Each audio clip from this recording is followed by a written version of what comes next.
the importance of frontline staff. 100%. Like the grocery store guy, the superintendent, the leasing agent, right? Frontline staff is critical. They need to be valued, trained, paid, and motivated. We could all improve, I think, on that. Hello, and welcome to Sink or Swim, a bi-weekly podcast brought to you by RentSync, where we provide an insider's look into the prop tech, multifamily, and rental housing industry. In each episode, we take a deep dive into the technologies and strategies that have helped companies overcome operational challenges and increase the value of their multifamily investments. So, without further delay, let's get into today's discussion.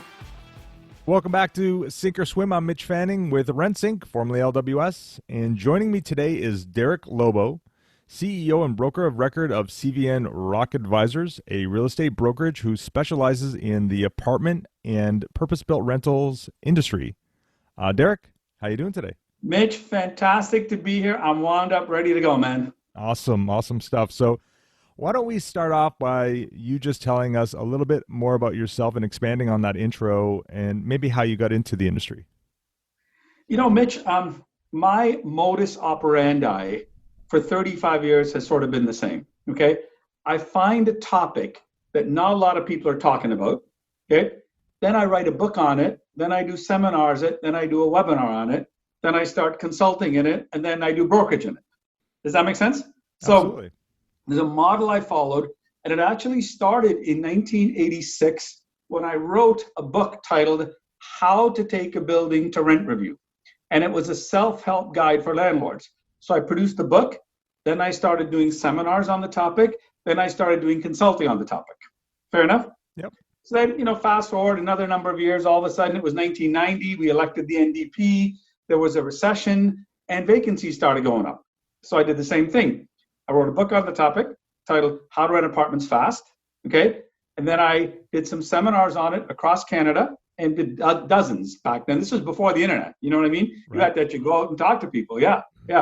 And then I started doing consulting in it, and then performance. Then we started leasing up apartment buildings. And after that, we saw new apartment construction needed to happen in Canada for many, many reasons, right? Beyond the scope of today. But so I'm currently writing 12 books on the topic of new apartment construction. It'll be a series of books, like a box set. And I've done webinars and seminars across Canada, and we do an annual conference every year. In fact, we used to do the conferences with RentSync together back in the day. That's right, yeah. Where we would do them back to back. You guys run the first day, we'd run the second day, and we'd share the cost of the stage. You know what I mean? Back when it was good to do those kind of things, yeah. I mean, we'll see. Yeah, Jason Leonard he had a real flair for setting up the stage, setting up the room. So it was a great collaboration. Yeah, I wish we still did it. But anyway, so it's always been kind of, writing a book, seminars, consulting, and now ultimately brokerage. So today, most of my time goes on new apartment construction, where we do feasibility studies, we do consulting, and then we do the brokerage. And we've sold, I think we've sold more than 20 out of the 40 most expensive sales in Canada. I think we've done 11. Wow. And but everything starts with the consulting, the book, and the speaking for us. That's my MO.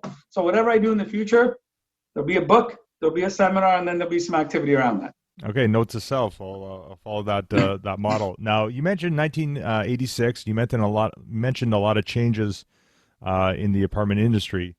Now, there's no question over the last 5 to 10 years, there's been a lot of change in the industry, and I'm speaking specifically around the adoption of technology, just to name one thing, and that's only really accelerated with the emergence of COVID. Now, you've been in the industry for like 30 plus years. Yes. So in your view, you mentioned a couple changes in your intro, but in your view, what's been the biggest change? Well, when I first started in the business, I was 28 years old. I had a full head of hair, you know what I mean? And I used to go to these apartment meetings where the people smoked. You actually smoked in the meeting. That's how long ago it was, okay? And it was generally older guys. It was the apartment owner himself or his staff that came there. Nobody ever changed companies. You kind of wound up working for one guy. You went through the grind of things. You know what I mean? Yeah. But I think so there's been a lot of change, but the one I've noticed the most is when I go to industry association meetings now, right? you go to a GTA meeting or a FERPO meeting or something like that, I think it's the number of people I see there that I don't recognize, right? And there are young people there, there's middle-aged people there, there's older people there. There's the thing I love about this business is that it was kind of a mom and pop business when I started in the mid-'80s. Now it's a sophisticated industry where people get career paths. So you can join.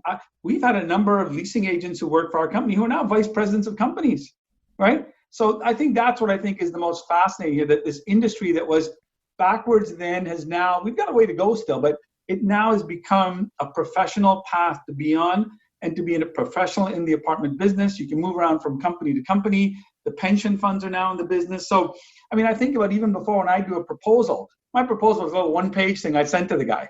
All of a sudden, when a pension fund was like, client, I remember a guy called me saying, Derek, you can't send me a one-page proposal. We're a pension fund. So what's happened is, as the industry has matured, it's dragged everybody with it, right?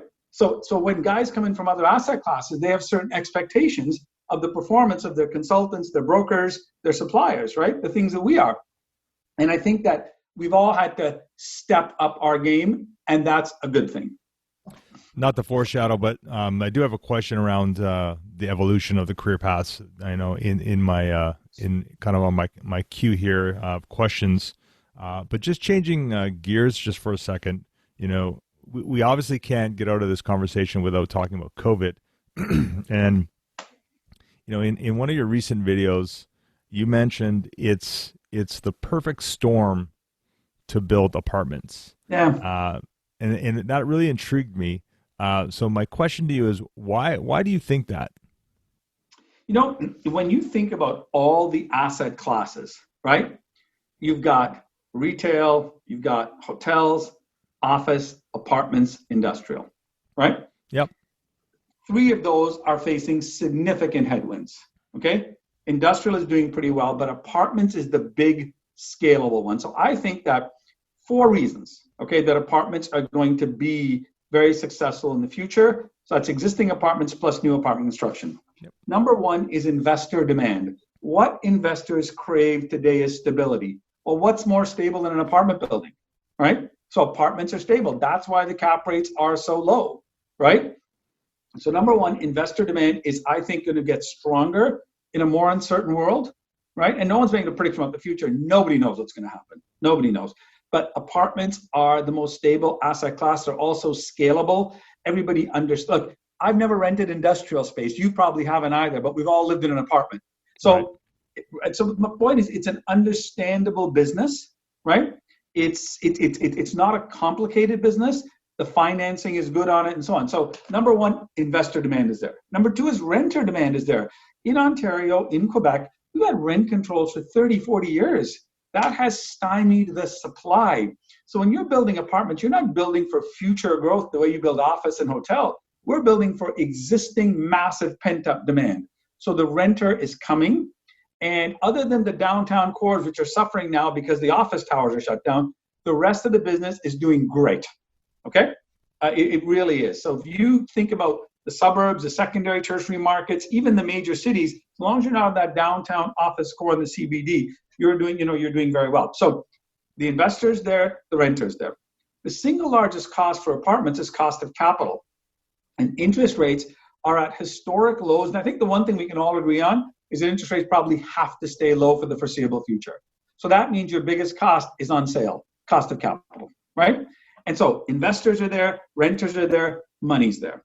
And I think, I'm going to guess that if this problem we have now continues, land costs are going to get cheaper.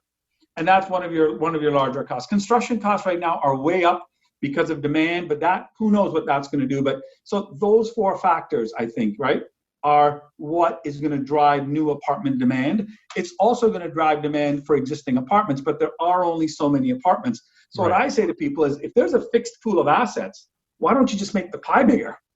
Instead of keep paying and paying for the same fixed pool, help make it bigger. And that's really what our mission is, our mandate is to help developers transition from their existing developments, if they're a hotel, an office, a retail guy, whatever. They've got 90% of the skills that they need to start developing apartments. We will teach them that last 10%. That's what our job is. And then so we'll do the feasibility, the consulting, the brokerage, the lease up, and things like that. So let's talk about making that pie bigger and get a little bit more into the process of building and leasing up these projects. Now, when a developer hires your firm, typically they start with doing a feasibility study. Yeah. What questions are you trying to answer when you go into each one of these studies? So we're usually the first call a developer makes, okay? Or we should be. Don't start spending a lot of money till we've had a discussion. So what our feasibility study, and it's a report, it's a detailed report, it's about an inch thick, and it's written for you, and then you give it to your lender. But I'm not writing it for your lender, I'm writing it for a developer to make more money. Then we'll give it to a lender once you've cleared up the vision a little bit to get his financing. So we answer 5 questions. Should you build? And look, we've done so many, probably 700-800 studies across Canada. We can tell you, we can give you a red light and tell you that project's not going to pencil out right off the bat without just talking to you on the phone. It's a free, quick no if your project isn't going to pencil out. Okay, we've got a good sense as to what works. Okay, and anyone who's been doing something for a long time can often, a guy buying cattle can look at a cow and go, "That's a good cow. I can pay a lot for," or whatever the analogy is. We've just done enough of this to kind of know. Okay. So if the answer is yes, you should build, then we go ahead and do a feasibility study and define that. Okay. So number 1, should you build? The second one is, what should you build? What's the unit mix? What's the unit size? And what are the amenities? Fair enough? Yep. Okay. Next, what's the depth of the market? So can I build 50 of these, 100 of these, or 500 of these? And in how long? So should you build? What should you build? How much can you charge? Okay. The fourth is, how much can you charge? That's the number 1 thing you need to know, because $100 more in rent times 12 at a 5 cap, because remember that extra $100 all goes to your bottom line, Mitch, right? Yep. So $100 times 12 at 5 cap equals $24,000. So if we can help you predict the rent, that's the most important number that goes into your formula, into your pro forma document. So should you build? What should you build? How much can you charge? What's the depth of the market? And the 5th part is, we do a pro forma for you on what the building is going to be worth when it's finished, the proposed building that we suggest. Fair enough? So typically a client comes to us with a piece of dirt and says, look, I can build 100,000 square feet of apartments here. We're going to tell him whether he builds 200, 500 square foot apartments, or whether he builds 52,000 square foot apartments. They both come to 100,000, or 101,000 square foot apartments. And that is all data driven by who we think is going to rent there, their age, their income, their habits, and things like that. So we design the apartments based on the demographics of the area, or the demographics that area is moving towards sometimes, right? But the most important thing is rent. Yeah, and that's a great overview. And obviously, based on the last question I had in terms of, it being the perfect storm to build, should you build and maybe what to build, obviously that kind of covered off.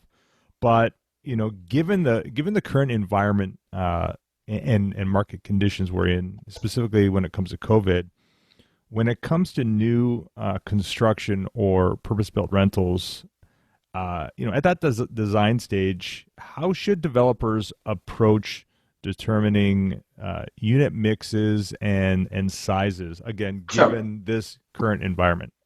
Sure, that's a tough question to answer. Right? That's why I asked it. Yeah. So the very first question we ask a developer is, are you building to keep or are you building to sell? So if you're building to keep a building, you're going to build one kind of building. Like if you're building to keep, you might put geothermal in, okay, for the future. But if you're building to sell, you may not recoup your money fast enough to put in geothermal. Right. And if you're building to keep, you've got a 20-year or 10-year, a long-term horizon. Right? But if you're building to sell, you don't have that time, but the building's going to go up in value 5, 10, 15 years down the road. So if you're building, so in terms of sizes, let's just look at 2 extremes. If you're building in downtown Toronto, I'm going to build more 1-bedrooms and more smaller units. If I'm building in Oakville, one of the richest cities in Canada, I'm going to build larger units and more 2-bedrooms and some 2-bedrooms and dens, because there I'm going after the empty nester homeowner, right? In downtown Toronto, I'm going after the young person working downtown with high income, and they want the lifestyle and so on. So it's very much driven by the demographics of your unit mix and your unit size. But younger people, more one bedrooms, smaller units, older people, larger units, more two bedrooms, in a nutshell.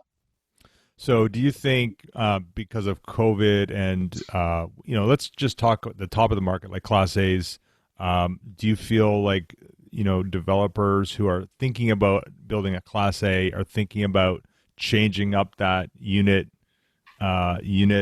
mix sizing a little differently than they did maybe, say, a year ago? Yeah. I think of COVID as almost being a fog, right? Like we just can't see ahead of us. Sure, yeah. Right? And so during COVID, when this thing first started, like I said to myself, look, I don't know if I can make any long-term plans. I'm just going to, when it first started in March, I was literally taking day by day. We had no idea what was going to happen. And then I kind of went week by week, and now I'm kind of going maybe month by month, right? So I'm thinking that, sometimes the plan is to continue on with the plan up until clear advice comes in. Sure. Fair enough? Yeah. We can't see through COVID right now. We don't know what's happening on the other side. Okay? So I would say that I would still ask the question, are you a seller or are you a long-term keeper? Yeah. That's what's going to guide most of my discussion. Okay? Now, you could ask the question, should I build this as an affordable project? Okay, and we've got a group of people here that just study affordable housing. We do webinars on, so everything we did before, we've done. I don't know if we've written the book yet, but so we'll do the seminars, the consulting, and then help developers go through the process. So the one thing I would say they might look at it a little differently is look at affordable now, but quite frankly, Mitch, you should have been looking at it before anyways. It just becomes more flavor of the month. Exactly. To look at affordable right now, if that makes sense. Yeah, sometimes I say, all COVID really did is forced us to do the things that we should have been doing all along. Like what you hear so far? Make sure you never miss a show by clicking the subscribe button now. This podcast is made possible by listeners like you. Thank you for your support. Now back to the show. This situation has forced us to do what was inevitable, and it's accelerated it, right? So, I don't see a whole lot of good coming out of this, but that's one of them it's forced me how to use Zoom. We were not in the online training business. We used to run this annual conference. We have now done, so we are 8 months into this? We have done probably 46 webinars. 35 of them have been paid webinars. Like it's a whole business for us that got created, right? So yeah, it's been an adjustment, man, for sure. Yeah, definitely. That's been a pivot of a lot of people I've talked to that do some type of training that was done, previous to this physically, but have now needed to switch to virtual. And it's probably 75-80% as effective without all that massive effort of travel, setting up hotels for and all that stuff, right? Yeah, absolutely. Yep. So switching gears again, and kind of going down that list into kind of the pricing side of things, again, given the current situation, looking at it through that lens, when it comes to the lease up side of things, what's the best approach in your mind, or what you're telling clients to, when it comes to leasing up a new project, specifically around the pricing? Yeah. Well, I would think about three things philosophically. Okay, number one, start early. Too many guys 3 weeks before a certificate of occupancy go, hey, does anyone set up a web page? So start early. Number two, embrace technology. Okay, you have to embrace technology. All your apartments, the majority are going to get leased off the internet, and there's so many cool things you can do. We can't talk. You could do a whole show on this, and you guys know that. Business at RentSync better than we do, by far. But so I would say start early, embrace technology. So that means bringing in new people. Because developers typically are, they're probably in their 50s, the majority of them, right? 50s and 60s. So, you need to have enough money earned to become a developer. And then the third, and the one that I think people pay attention to, is pay attention to your frontline staff. They are the revenue generators. That person gets you $100 more in rent because they're a sophisticated salesperson. That's $24,000 you made in that unit. They do that 100 times. You've added $2.4 million to your bottom line because you have a highly trained, motivated, well-dressed frontline closer. And so we opened up Apartment Leasing University this year. We put, a couple of hundred people through it, right? And all we're doing is teaching frontline foundational sales techniques, but with an apartment flavor to it. And so what's really cool is talking about technology. One of the main things we do in training was role playing. Well, now in Zoom, you can go to breakout rooms and role play, right? So it's amazing what we've been able to accomplish using technology. And I'd say personally, I'm probably a late adapter. I'm not an early adapter for sure. But you've got to embrace technology. And I think the one thing we've also learned during this time period is the importance of frontline staff. 100%. Like the grocery store guy, the superintendent, the leasing agent, right? Frontline staff is critical. They need to be valued, trained, paid, and motivated. We could all improve, I think, on that. That's great advice. Yeah, absolutely. Now, let's coming back to the kind of the career side of things and the apartment as a profession. I promised I'd come back to that, and so you kind of reminded me when you talked about the frontline staff.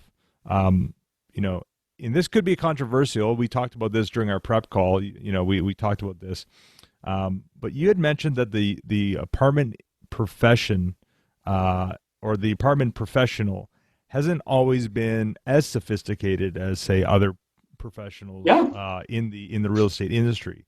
And one of the reasons, and I thought it was a great insight, was that the owner or owners are evolving and becoming more demanding. So why do you think that is in general? Why do you think that they weren't sophisticated and now they're becoming more sophisticated? Really the answer is rent controls. Rent controls are a blight on the industry. Regulation is a problem for any industry, right? So the apartment industry is highly regulated. So when you have no new construction, growing population, your rents are capped, well, your customers line up for you. You don't need to have good customer service. You don't need to have good reporting. You don't need to have trained staff. You're an order taker. It's like the passport office. What's their motivation to give you great customer service? There's only one place you get a passport. It's a monopoly.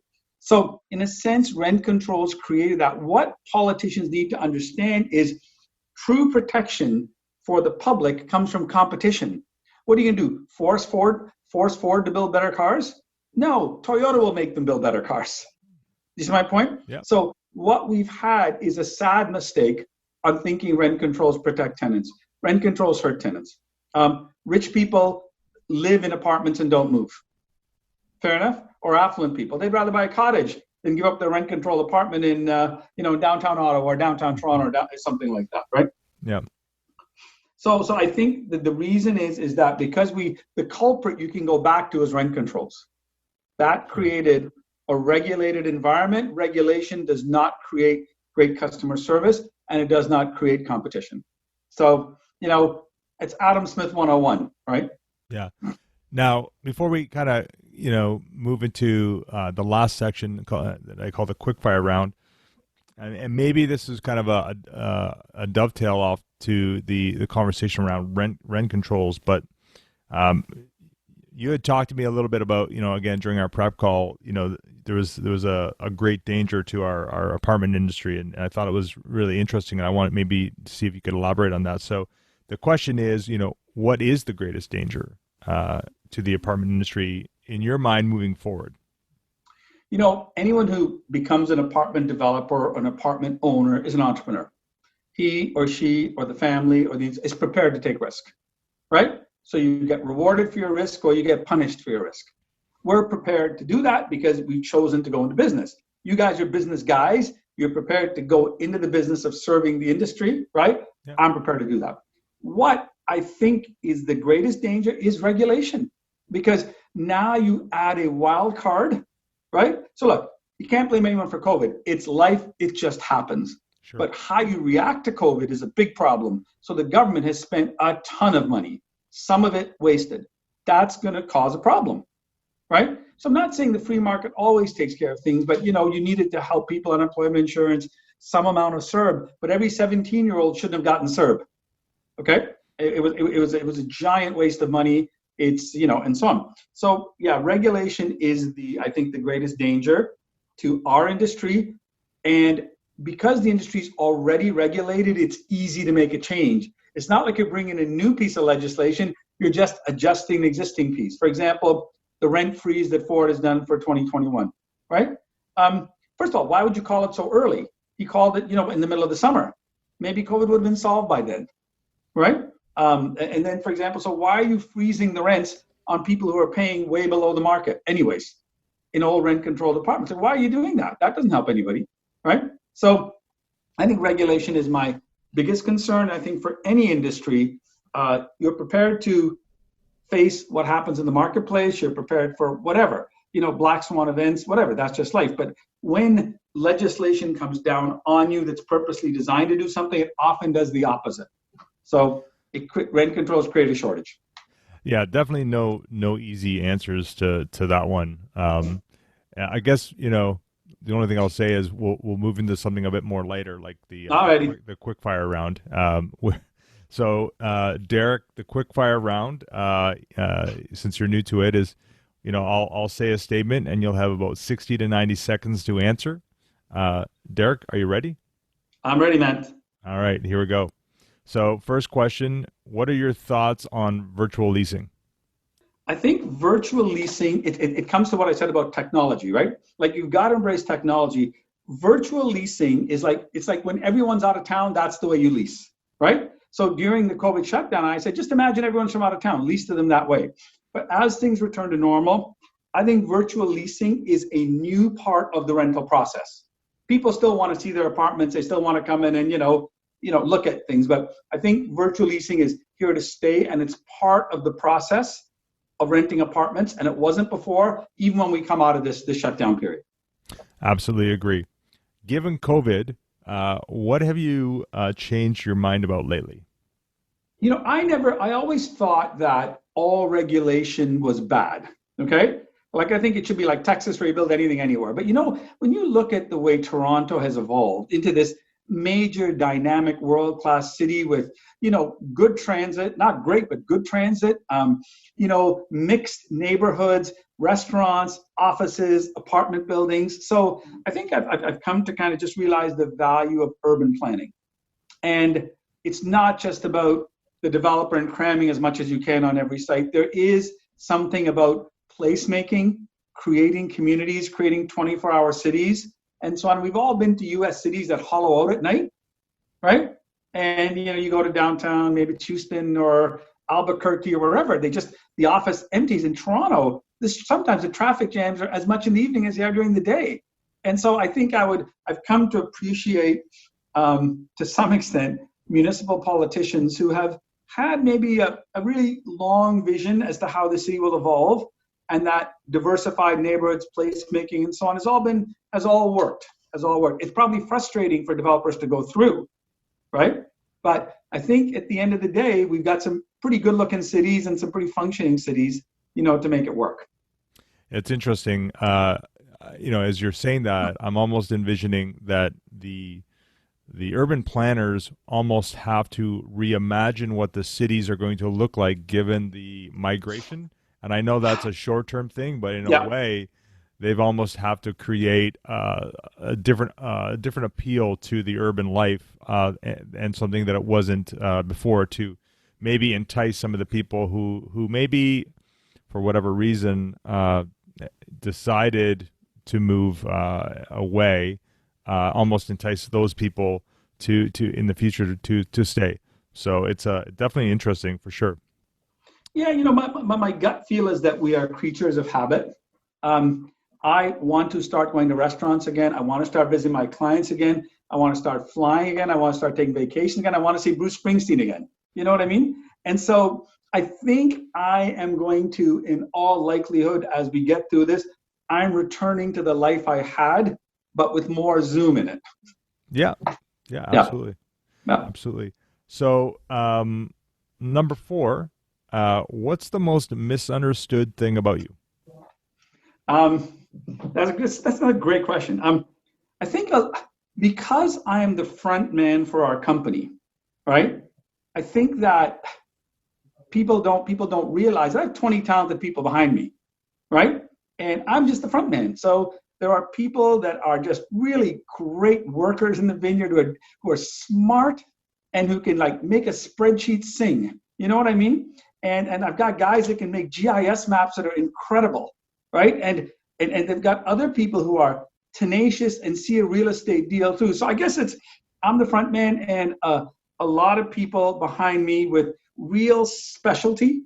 Yeah. And that's what I think makes a team is you need a couple of generalists. I'm the generalist, right? But it's people with real skill to do something. I go, how did you do that, right? And then you take 3 or 4 of those people together, their unique ability, and you put that together, and that's how you get a $200 million deal done.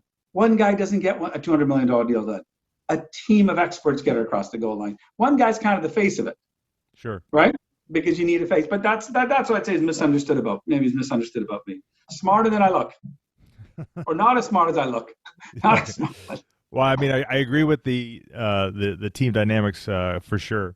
So I guess my last question would be, Derek, where can people find you on the interweb? Well, I think just the number one source of traffic to our website is my name. So people just Google Derek Lobo. That's the number one way people, that's why it's that front man idea, right? But I would say that certainly just svnrock.ca. But, go to YouTube. I've probably got, 50 videos up on YouTube. We've got a channel there, and we are happy to, I always say to people, if you attend one of our webinars, I hope it's like drinking from the fire hose. Like, we're just going to give what we know, right?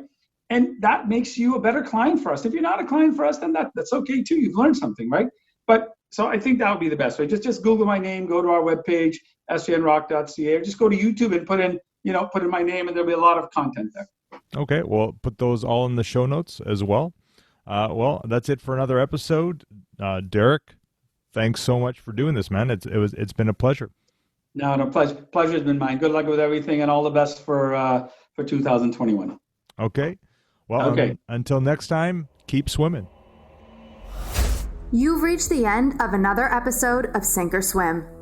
Make sure to visit us at rentsync.com/podcast to access show notes, key takeaways, and where you can sign up to our newsletter to receive free bonus content.